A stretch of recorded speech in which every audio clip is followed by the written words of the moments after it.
مغربی ممالک میں جو مسائل پیش آتے ہیں ان میں سے ایک آخری مسئلہ ہے بینک کے توسط سے جائیداد وغیرہ خریدنا۔ یہ مسئلہ بھی اب پورے دنیا کے ممالک میں عام ہو چکا ہے۔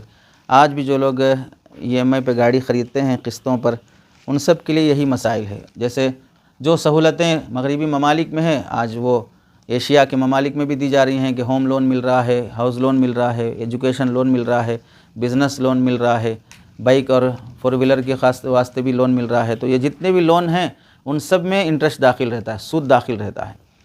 تو رہائشی مکان ہے، گاڑی ہے، گھر کا دوسرا ساز و سامان ہے، وہ جو کچھ بھی ہے بینک اور مالیاتی اداروں کے توسط سے خریدا جاتا ہے، اور بینک اور مالیاتی ادارے ان چیزوں کو رہن رکھ کر قرض دیتے ہیں اور اس قرض پر متعین طریقے سے شرح سود اصول کرتے ہیں۔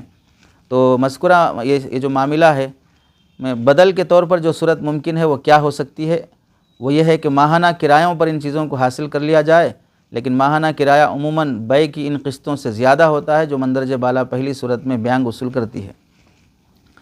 مطلب ہوتا کیا ہے کہ بینک کوئی بھی آدمی جیسے اب 10 لاکھ کی گاڑی خریدنا ہے تو میرے اور آپ کے پاس 10 لاکھ نہیں ہیں، تو ہم شو روم جائیں گے گاڑی خریدنے کے لیے، تو گاڑی والا یہ بولے گا شو روم والا کہ بھئی 10 لاکھ کی گاڑی ہے، کیش لیے تو 10 لاکھ، اگر آپ قسطوں میں لینا چاہ رہے ہیں 3 سال میں، 2 سال میں، 4 سال میں یہ قسطیں پے کریں گے تو آپ فائنانس میں لے لیں گے۔ فائنانس ایک مستقل ادارہ ہوتا، وہ کیا کرتا ہے کہ جو گاہک آیا ہے وہ اس کا کوئی سالہ بہن بھی نہیں ہوتا، رشتہ دار نہیں ہوتا، لیکن اس گاہک کو 10 لاکھ قرض دینے تیار ہو جاتا۔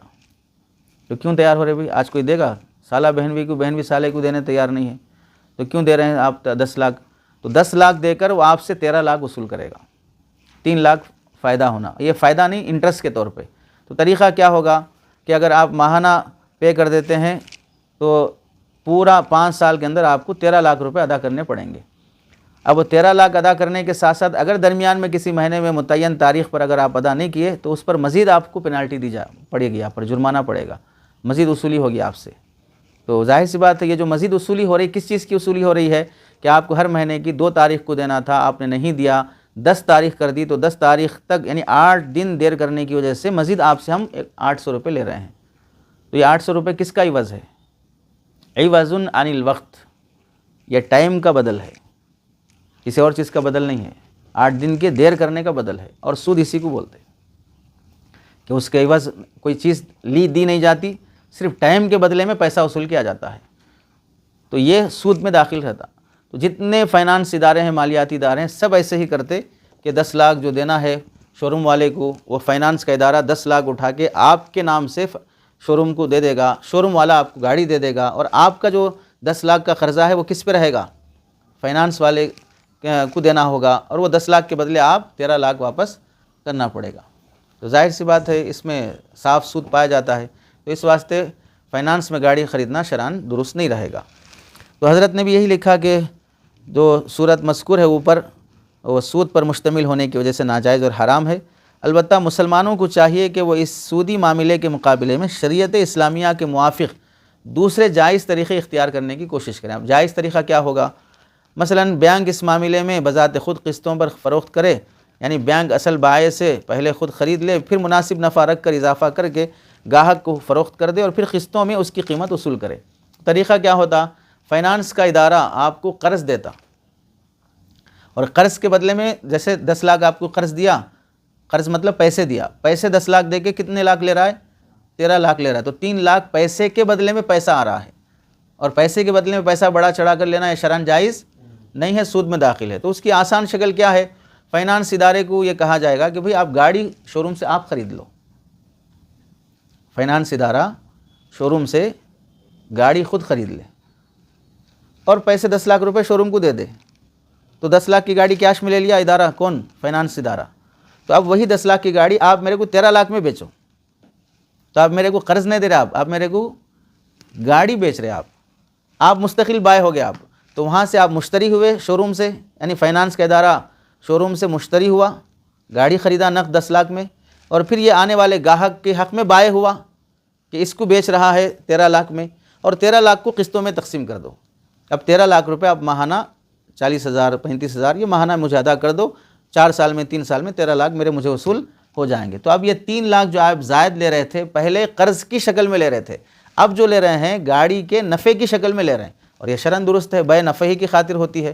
تو گاڑی خرید کر گاڑی بیچو اور گاڑی سے نفع کماؤ 3 لاکھ روپے، اس کی اجازت ہے۔ اب اگر وہ قسط دینے میں تاخیر ہو جائے تو اس پر کوئی جرمانہ نہ ہو، اس پر کوئی پینالٹی نہ ہو۔ قیمت متعین ہونا ضروری ہے بے کے درست ہونے کے واسطے، اور اگر قیمت متعین نہیں ہے تو بے درست نہیں ہوگی۔ تو اس لحاظ سے 13 لاکھ متعین رہیں گے، یہ شرعاً معاملہ درست ہے۔ لیکن فائنانس ادارے یہ رسک لینا نہیں چاہتے، وہ پیسے کے بدلے پیسہ کمانا چاہتے ہیں، اس واسطے شرعاً یہ طریقہ درست نہیں ہوگا۔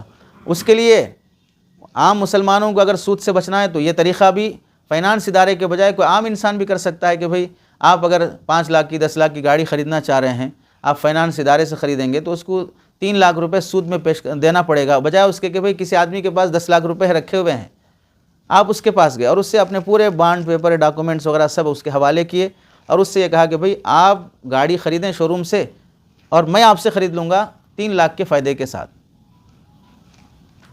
سمجھ رہے؟ فائنانس ادارہ دینے کی ضرورت نہیں، کوئی مالدار آدمی بھی یہ کاروبار کرنا چاہے تو کر سکتا ہے، لیکن اس کے لیے مسئلہ یہ ہوگا کہ وہ مالدار آدمی 10 لاکھ روپے لے کر آپ کو گاڑی دلا دینے کے بعد آپ شرافت سے پھر ماہانہ ماہانہ اسے پیسہ نہیں بنتے۔